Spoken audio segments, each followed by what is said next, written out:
माझी गाडी फ्रंटने ॲक्सिडेंट झाली होती. तर मी सागर माझे ओळखीचे फ्रेंडच आहेत. मी त्यांच्याकडे आलो तर त्यांना विचारलं की असं असं झालं आहे, तर ॲक्सिडेंट झालं तर आपल्याला किती खर्च येईल. तर ते म्हटले की अराऊंड 30च्या आतमध्येच यायला पाहिजे. आणि त्यानंतर आपण उघडल्यानंतर कळेल की आपल्याला एक्झॅक्टली किती खर्च येईल तो. म्हणजे पूर्ण फ्रंटचं पूर्ण डॅमेज झालं होतं.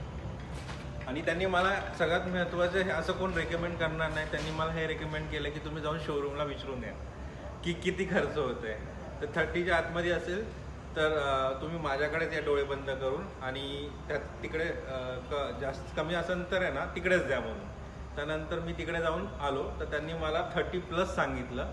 आणि फक्त त्यांच्या ह्या शब्दासाठी आणि त्यांच्या ह्या म्हणजे म्हणण्याचा अर्थ असा आहे की क्लायंट जेव्हा आपण कुणाला रेफर करतो की हे असं सजेशन कोणच देत नाही, तुम्ही तिकडं शोरूमला जाऊन विचारून या.